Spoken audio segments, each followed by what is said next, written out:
नमस्कार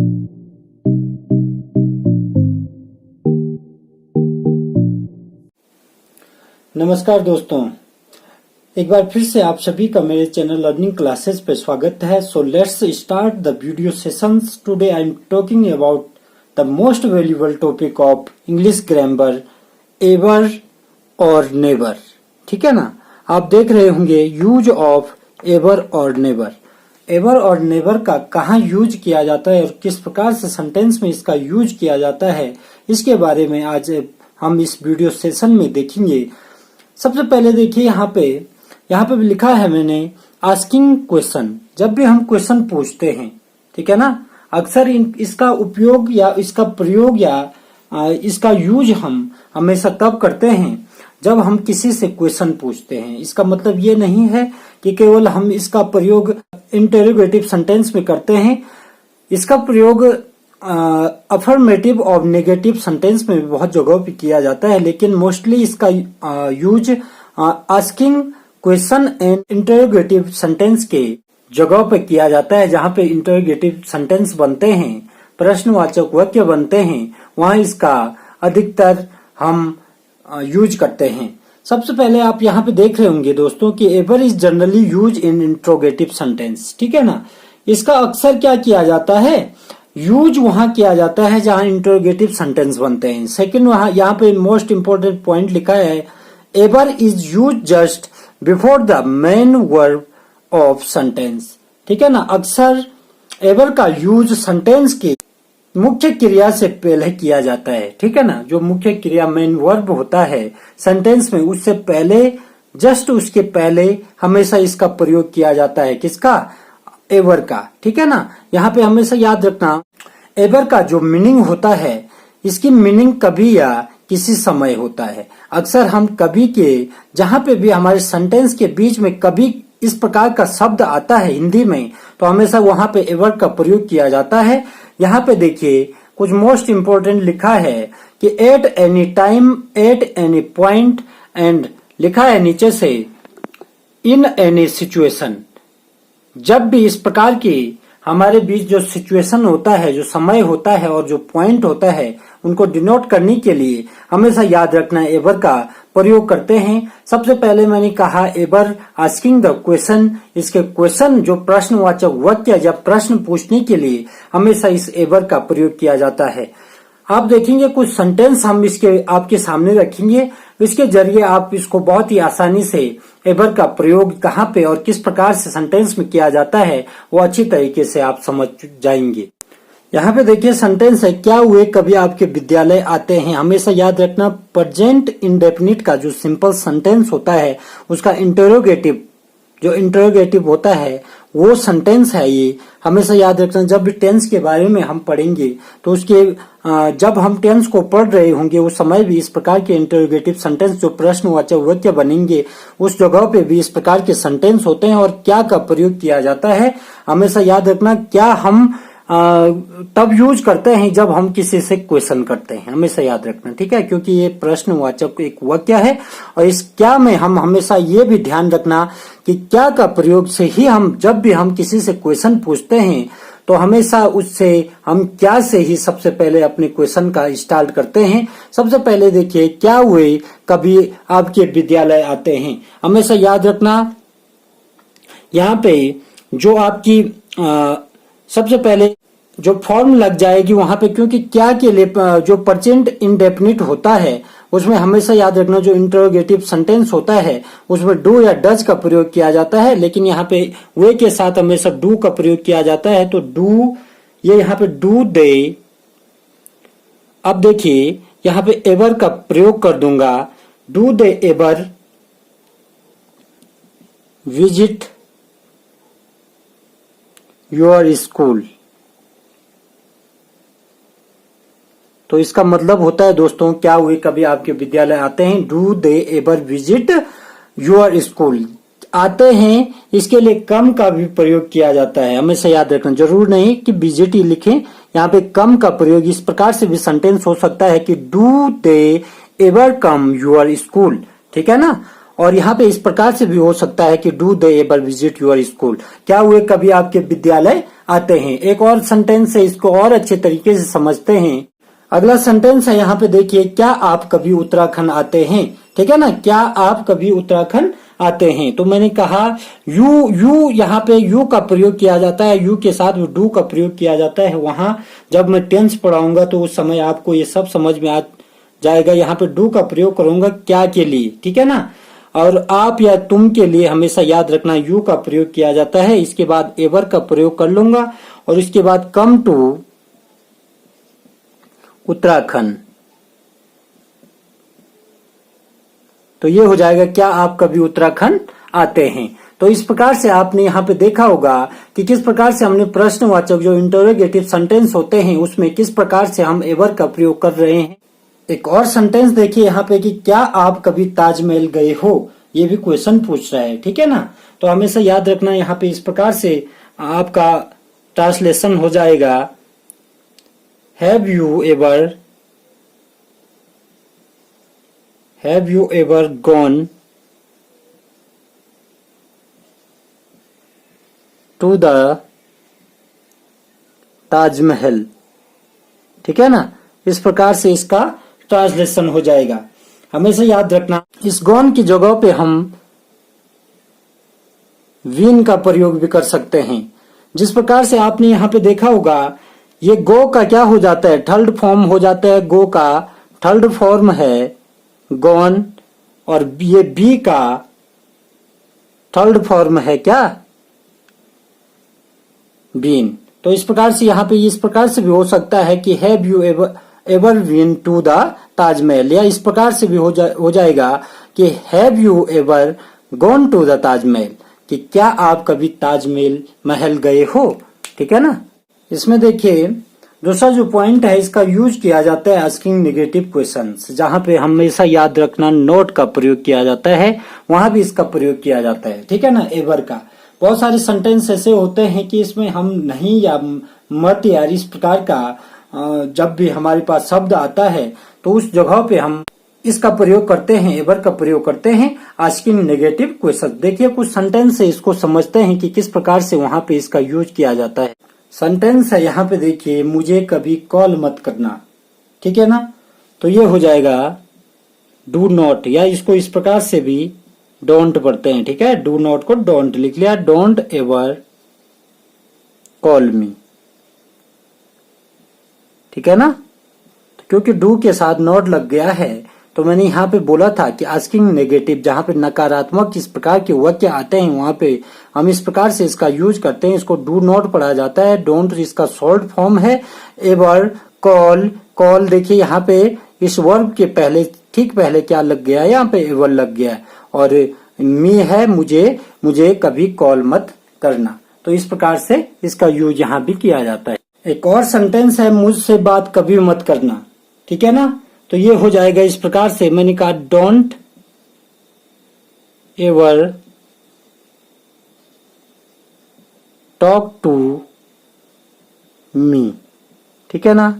इस प्रकार से ये हो जाएगा कि मुझसे बात कभी मत करना। वहां पे हम इस प्रकार से इसका यूज करते हैं, ठीक है ना।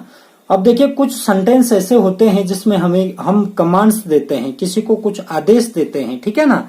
तो उस जगह पे भी इसका यूज किया जाता है। देखिए कुछ सेंटेंस हैं, देखिए कुछ सेंटेंस होते हैं जिसमें हम इंटरोगेटिव तो नहीं कहेंगे इन्हें, लेकिन कुछ कमांड्स देते हैं। जो हमारे सामने वाला इंसान होता है उसको कुछ कमांड्स दे रहे हैं, हम यहाँ से कुछ आदेश कर रहे हैं। तो वहां पे देखिए जैसे यहाँ पे लिखा है कि ऐसा कभी मत कहो या ऐसा कभी मत कहो, तो ये हो जाएगा इस प्रकार से, यहाँ पे हो जाएगा डोंट एवर से दैट, ठीक है ना। ये कमांड्स वाले जो सेंटेंस होते हैं ये इस प्रकार से होते हैं जब हम किसी को आदेश दे रहे हो, ठीक है ना। अगला सेंटेंस देखिए, कभी झूठ मत बोलो, ठीक है ना। तो ये हो जाएगा डोंट एवर लाई, ठीक है ना। तो ये इस प्रकार से जो कमांड्स देते हैं वहां भी इसका एवर का यूज किया जाता है। तो आपने देखा होगा कि बहुत सारी जगहों पे एवर का किस प्रकार से यूज करते हैं।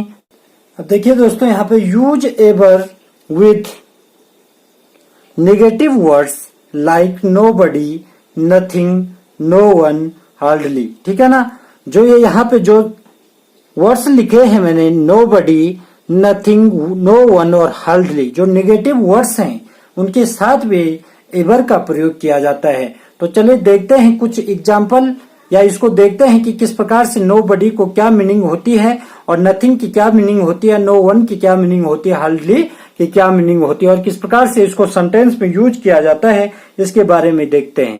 तो यहाँ पे देखिए दोस्तों, नोबडी कोई भी नहीं, किसी ने नहीं, ये इसकी मीनिंग होती है। यहाँ पे नथिंग आप देख रहे होंगे, नथिंग का मतलब होता है कुछ भी नहीं।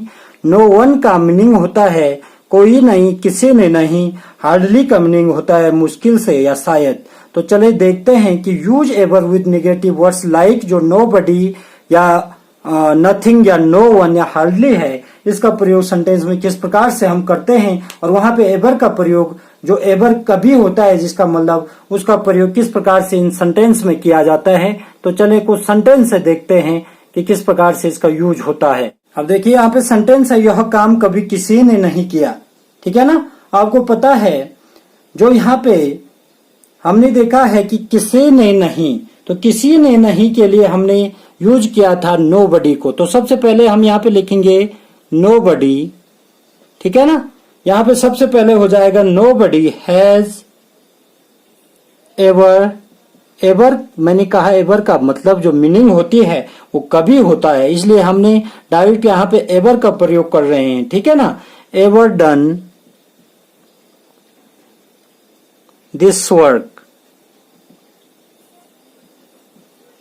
ठीक है ना, कि nobody has ever done this work, यह काम कभी किसी ने नहीं किया।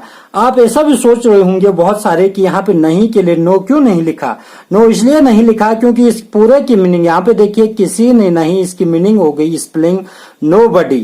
तो यहाँ पे हम दूसरा नो नहीं लिख सकते। ठीक है ना, nobody में ही ये पूरा सेंटेंस यहाँ पे हल हो गया है। ठीक है ना, अब देखते हैं एक और सेंटेंस।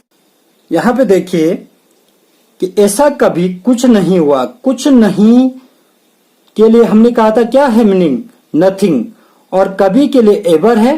तो आप यहाँ पे देख सकते हैं कि सबसे पहले मैं नथिंग लिखूंगा। ठीक है ना, सबसे पहले नथिंग लिखा जाएगा, nothing like this has ever happened. ठीक है ना, कि ऐसा कभी कुछ नहीं हुआ। Nothing like this has ever happened. ऐसा नहीं है कि एक नो मैं यहाँ इस नहीं के लिए यहाँ पे लिखूं। तो अगर मैं यहाँ पे नो लिखता हूँ इस नहीं के लिए, तो मेरा सेंटेंस क्या हो जाएगा, रॉन्ग हो जाएगा, क्योंकि कुछ नहीं के लिए मैंने कहा नथिंग का यूज किया जाता है, जो मैंने सेंटेंस के सबसे पहले यहाँ पे कर लिया है। सेंटेंस है दोस्तों, मुझे कभी किसी ने नहीं बताया। ठीक है ना, मैंने नोबडी का प्रयोग कर दिया है, सेंटेंस बना चुका हूँ। नो नथिंग का सेंटेंस में बना चुका हूं। अब बचा मेरे पास नो वन और हार्डली। ठीक है ना, तो ये सेंटेंस है, नो वन से स्टार्ट होगा, मुझे कभी किसी ने नहीं बताया। तो ये सबसे पहले यहां पे देखिए मैं नो वन लिखूंगा, नो वन। ठीक है ना, एवर। ठीक है, टोल्ड मी। ठीक है ना, एवर के बाद थर्ड फॉर्म आ जाती है, याद रखना। तो यहाँ पे no one ever told me, मुझे कभी किसी ने नहीं बताया।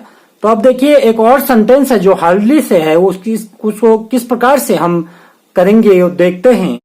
सेंटेंस है दोस्तों, मैंने शायद ही कभी आइसक्रीम खाई हो। नो बडी से, नथिंग से, नो वन से मैंने सेंटेंस आपको बता चुका हूं। अब बचा मेरे पास हार्डली। ठीक है ना, शायद या मुश्किल से, इन इस प्रकार के हिंदी वर्ड्स के लिए हार्डली का यूज किया जाता है। तो सबसे पहले मैं यहां पे लिखूंगा आई हैव हार्डली एवर, ये हो जाएगा ईटन आइसक्रीम। तो ये हो जाएगा मैंने शायद ही कभी आइसक्रीम खाई हो, I have hardly ever eaten is ice cream. ठीक है ना, तो ये आपको अच्छे तरीके से समझ में आ चुका होगा कि किस प्रकार से हमने यहाँ पे देखा कि जो एवर होता है उसका प्रयोग किस प्रकार से और कहाँ कहाँ पे, मैंने कहा आस्किंग क्वेश्चन, जो नेगेटिव क्वेश्चन होते हैं वहां इसका यूज किया जाता है। Use ever with negative words like nobody, nothing, no one, hardly. इस पे मैंने चारों पे एक एक सेंटेंस बना के आपके सामने रखे। तो इसका प्रयोग यहाँ भी इस प्रकार से किया जाता है। और देखते हैं कि एवर का प्रयोग और जगह कहाँ किया जाता है। यहाँ पे देखिए दोस्तों, यूज एवर आफ्टर इट, ठीक है ना, कि इसका प्रयोग देखिए, जो कभी का प्रयोग है, एवर का प्रयोग है आफ्टर इट के साथ भी इस प्रकार से, जो आफ्टर इट है उसके बाद किस प्रकार से किया जाता है। यहाँ भी इसका एक सेंटेंस मैं आपको देता हूं। सेंटेंस है कि अगर वह कभी उत्तराखंड आता है तो वह मेरे साथ रह सकता है। तो ये इस प्रकार से हो जाएगा। मैंने कहा इट का प्रयोग हमेशा यह के लिए और अगर के लिए भी किया जाता है, ठीक है ना। तो ये है, सॉरी, इफ का प्रयोग, इफ का प्रयोग यूज एवर आफ्टर इफ, ठीक है ना। इफ का प्रयोग यदि के लिए और अगर के लिए किया जाता है। तो हमेशा याद रखना यूज एवर आफ्टर इफ। तो इसका प्रयोग किस प्रकार से हम सेंटेंस में करेंगे। यहाँ पे सेंटेंस है आपके पास कि अगर वह कभी उत्तराखंड आता है तो वह मेरे साथ रह सकता है। तो ये हो जाएगा if he ever comes to Uttarakhand, ठीक है, he can stay with me। तो इस प्रकार से ये सेंटेंस हो जाएगा, अगर वह कभी उत्तराखंड आता है तो वो मेरे साथ रह सकता है। तो हमने देखिए दोस्तों यहाँ पे यूज ऑफ एवर सीखा। अब मेरे पास दूसरा जो टॉपिक था यहाँ पे वो नेवर है। हमने यूज ऑफ एवर में देखा होगा आपने, सारे जितने भी इसके यूजेस होते हैं इंग्लिश ग्रामर में, तो वो इसके बारे में हमने सारे सेंटेंस आपके सामने रखे, वो अच्छी तरीके से आपकी समझ में आए होंगे। यदि आपने वीडियो ध्यान से देखा होगा तो जरूर आपकी समझ में ये चीजें आई होंगी। अब बात करते हैं दोस्तों नेवर। नेवर का मतलब होता है या मीनिंग होती है इसकी कभी नहीं, ठीक है ना। तो ये देखिए कि यह नेगेटिव वर्ड्स है, ठीक है ना। यह एक क्या है, नेगेटिव वर्ड्स है। और एवर का जो है ये कौन सा फॉर्म है, नॉट प्लस एवर, ठीक है ना। नॉट प्लस एवर जुड़ करके नेवर बन जाता है, ठीक है ना, जिसका मतलब होता है, जिसकी मीनिंग होती है कभी नहीं। तो देखते हैं कुछ सेंटेंस से इसको समझते हैं कि किस प्रकार से इसका यूज किया जाएगा। आपने देखा होगा बहुत सारी जगहों पे क्या होता है, जैसे हमने कोई सेंटेंस कहा कि वह जाती है, जो सिंपल सेंटेंस है प्रेजेंट इंडेफिनिट का, वह जाती है, हम लिखते हैं सी गोज, ठीक है ना, हम लिखते हैं सी गोज। उसी सेंटेंस को हम इस प्रकार से भी बोल सकते हैं कि वह नहीं जाती है। तो इसी को हम इस प्रकार से लिख सकते हैं कि सी डज नॉट गो, ठीक है ना। और इसी सेंटेंस को अगर हम इस प्रकार से लिखते हैं कि वह कभी नहीं जाती है, तो उसको लिख लेंगे सी नेवर गोज, ठीक है ना। तो आपको यहाँ पे समझ में आया होगा कि वह जाती है, ठीक है ना, वह नहीं जाती है। और तीसरा देखिए, वह कभी नहीं जाती है। तो इसी नेवर के बारे में हम यहाँ पे इस टॉपिक में इस समय हम बात करेंगे कि नेवर का प्रयोग किस प्रकार से सेंटेंस में हम करते हैं। सेंटेंस है दोस्तों, मुझसे बात कभी मत करना। इसको मैंने अभी बताया भी था एवर में कि कहाँ पे किसका यूज किस प्रकार से किया जाता है। वहां पे मैंने इसका यूज इस प्रकार से किया था कि don't ever talk to me, ठीक है ना। लेकिन इसी सेंटेंस को इस नेवर में किस प्रकार से लिखा जाएगा, नेवर टॉक टू मी। बस यही फर्क है दोस्तों इसमें। आपने देखा होगा कि कहाँ पे नेवर और डोंट का प्रयोग किस प्रकार से किया जाता है। यहाँ पे नेवर टॉक टू मी, और इसी सेंटेंस को इस प्रकार से मैंने जब एवर का प्रयोग बता रहा था आपको, तो उस समय मैंने इस सेंटेंस को इस प्रकार से बनाया था कि don't ever talk to me, ठीक है ना। तो यही फर्क होता है नेवर और एवर में, ठीक है ना। देखिए सेंटेंस है दोस्तों, क्या आपने बस कभी नहीं चलाई, ठीक है ना। तो ये हो जाएगा हैव यू नेवर ड्राइवन अ बस। ठीक है ना, इस प्रकार से, क्योंकि पास का सेंटेंस है इसलिए यहाँ पे नेवर के बाद मैंने कहा ये थर्ड फॉर्म आ जाती है वर्ब की। तो इस प्रकार से यहाँ पे ड्राइव का ड्राइवन हुआ। क्या आपने बस कभी नहीं चलाई, तो यहाँ पे नेवर का प्रयोग मैंने इस प्रकार से किया। तो धीरे धीरे आपकी समझ में आ रहा होगा कि नेवर का प्रयोग किस प्रकार से हम कहाँ पे और किस लिए करते हैं। अगला सेंटेंस है मैं मुंबई कभी नहीं गया। यहाँ पे देख रहे होंगे आप, मैं मुंबई कभी नहीं गया, तो आई नेवर, ठीक है ना, विजिटेड मुंबई। ठीक है ना, ठीक है, मैं मुंबई कभी नहीं गया, आई नेवर विजिटेड मुंबई। अगला सेंटेंस है दोस्तों, वे गीत कभी नहीं गाते। ठीक है ना, तो ये हो जाएगा they never Singh a song. ठीक है ना, तो देखिए दोस्तों, आज के सेशन में हमने बात की एवर और नेवर की। ठीक है ना, इसमें आपने देखा होगा कि किस प्रकार से आस्किंग द क्वेश्चन जो दूसरा होता है कि आस्किंग नेगेटिव क्वेश्चन जो नॉट होता है उसका प्रयोग आपने ये भी देखा होगा कि किस प्रकार से हमने कुछ वर्ड्स इस प्रकार के होते हैं अंग्रेजी में, जैसे use ever with negative words like nobody, nothing, no one, hardly, इसका प्रयोग किया। और इसके बाद लास्ट में हमने देखा कि नेवर जिसका मतलब कभी नहीं होता है, उससे हमने किस प्रकार से सेंटेंस बनाए। तो दोस्तों ये आपकी समझ में अच्छे तरीके से आया होगा। यदि आपको मेरे वीडियो पसंद आ रहे हैं तो मेरे चैनल को लाइक कीजिए, कमेंट्स कीजिए और इसको सब्सक्राइब कीजिए और साइड में एक बेल आइकॉन है उसको प्रेस कीजिए ताकि मेरे आने वाली वीडियो आपको सबसे पहले उसका नोटिफिकेशन मिल जाए। तब तक के लिए बाय बाय, टेक केयर, मिलते हैं एक और मजेदार वीडियो के साथ जल्द ही। बाय।